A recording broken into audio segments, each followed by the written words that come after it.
Housing Minister Matthew Pennycook is with us. Hi, good to see you. Thanks for taking the time. Papers are not very kind to you today, and it was quite the rebellion last night, wasn't it? You're going to have to water down that policy. We're not going to water down that policy. We think it's the right decision to make. It's a decision we took with a heavy heart. None of us expected to do it. As you know, on taking office, we discovered £22 billion of unfunded spending commitments. Those in-year unfunded spending pressures, they're 10 real. 10 billion of that was for you to give money to public sector workers. Well, I'm more than happy to take that point head on, because what this government has done is implement the recommendations of the independent public sector pay review bodies. Now, unless the opposition in Parliament are saying they would have rejected those recommendations out of hand, allowed industrial action to continue, which was extremely costly to the UK economy, they would have faced that same decision. So we've adopted those recommendations. Well, no, but the point is, you know, that is a decision we had to make as part of our inheritance. The problem is the spring budget that the previous government passed scored public sector pay rises at a 2% rate. That was always going to be unrealistic. It's yet another example of playing fast and loose with the public finances. Our inheritance has been dire in terms of public finances. We have to take action. It's disingenuous to say that you didn't know. Many of the challenges outlined by Labour were entirely predictable, says the IFS director, Paul Johnson. Well, on public sector pay, you could argue it was predictable. On the £6.4 billion in-year overspend on asylum, we didn't know about that. 2.9% in-year overspend on transport, we didn't know about that. We have inherited a £22 billion black hole.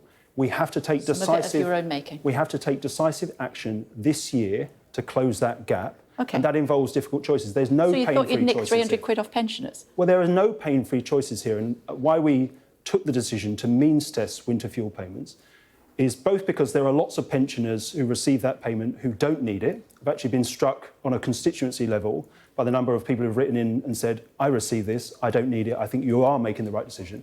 But more importantly, because we are confident that the support is there in place for the most vulnerable pensioners who need help this winter. And that is in terms of pension credit. And as you know, we're taking steps to boost the uptake of that, looking at how we can simplify the applications process. But the £150 warm homes discount, an additional £421 million into the household support fund, so councils can help the most vulnerable people in their local areas, including older people, and protecting all pensioners through the triple lock, which will see the state pension rise by £1,700 over the course of this Parliament. And if the ONS figures that were published yesterday are correct and are verified next month, a £460 increase in April. And I should say, if you'll allow me the point, the bill that we're introducing later today, the Renters' Rights Bill, will again... I'm going to come to that. Well, it will offer protections for older people who are renting. I'm coming to that. John Trickett was the sole sitting Labour MP to vote against the government's move. He says he can't sleep well knowing that pensioners would have £300 taken off them, so he's voted against it. Do you sleep well knowing that that's what you've done? Well, I think we've got to be very clear. Question. All of us took that decision with an extremely heavy heart. Do you sleep well knowing that you're taking £300 off pensions? I don't think it's a reasonable question as to whether I sleep well. Why not? All of us took that decision. Why is it not a reasonable question? You're here representing the government this morning. Well, we all took that decision with a heavy heart. No one expected to have to make that choice. There are no pain-free options when it comes to closing that £22 billion gap of unfunded spending commitments, which we have to do this year. And as I say, we think it is right to means test the winter fuel payment, both because there are people that receive it that don't need it, but because that protection is in place for lower income pensioners who are the most vulnerable and need help this winter. Are there going to be any sanctions against Mr Trickett for voting against the government? That's a matter for the Chief Whip, not for me. I appreciate the concerns of I'm sure you were briefed before you came on this morning. Are there going to be any actions or sanctions against him? I don't know what the answer to that is. Did you not ask the question? It's a matter for the Chief Whip. Did you not ask the question? It's a matter for the Chief Whip to make that determination. I'd have asked the question. Not me, but I appreciate the concerns that colleagues raised in the House yesterday. We are all concerned about the impact of the changes that we are being forced to make off the back of the inheritance that we discovered on taking office.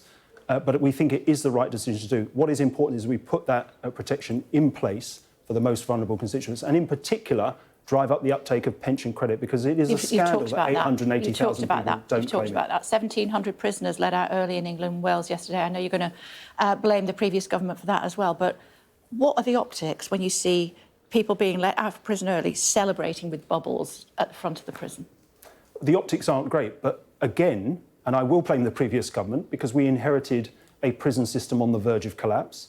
At the point we took office, we were looking at running out of prison cells within weeks. The disorder that we experienced over the summer has obviously made that situation more acute. We've had to take emergency measures to deal with that situation.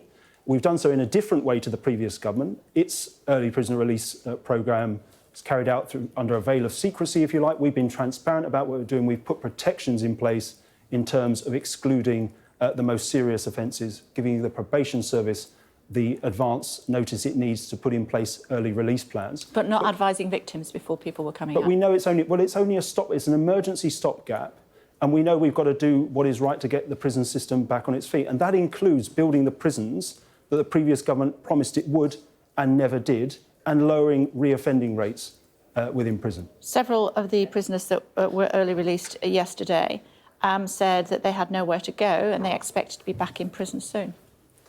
Well, we've got to put in place, again, through the probation service, the early release plans that put that support in place. We don't want that to happen, obviously.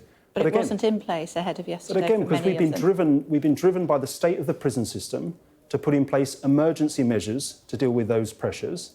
And those pressures, as a result of the disorder in the summer, that pressure will be faced in a way that it wouldn't otherwise have been. So there is huge pressure on the system. As I say, we've got to take the long-term steps that are required to build the prisons we need and to reduce reoffending. But again, this is part of the inheritance, and we are going to keep making reference to that inheritance because we very strongly... For how long? Well, how long is that honeymoon period for you guys? When can you stop blaming the previous government? Well, we will stop blaming the previous government when we have fixed their mess.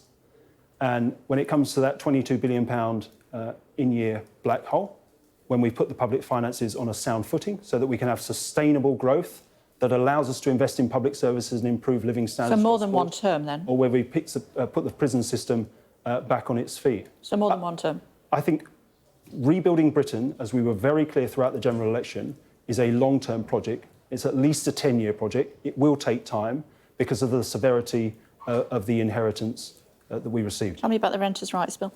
Renters' Rights Bill. It's an important piece of legislation. It's been over 30 years since we fundamentally altered the relationship between landlord and tenant. As you will know, far too many tenants live day in, day out with the knowledge that they might be evicted with little notice, with minimal justification, and a very significant minority of them live in very substandard accommodation because of fear of making a complaint will lead to a retaliatory eviction. So we've got to give them the rights and protections they deserve. We're going to succeed where the previous government failed. You know, it tried renters reform, it didn't get it through, it watered down its legislation over time on the back of lobbying from vested interests. We are going to fundamentally overhaul the regulation of the private rented sector. We're going to decisively level the playing field between landlord and tenant, and the bill that will be introduced later today will do that. OK, good to see you. Thanks very much for joining us. Thank you.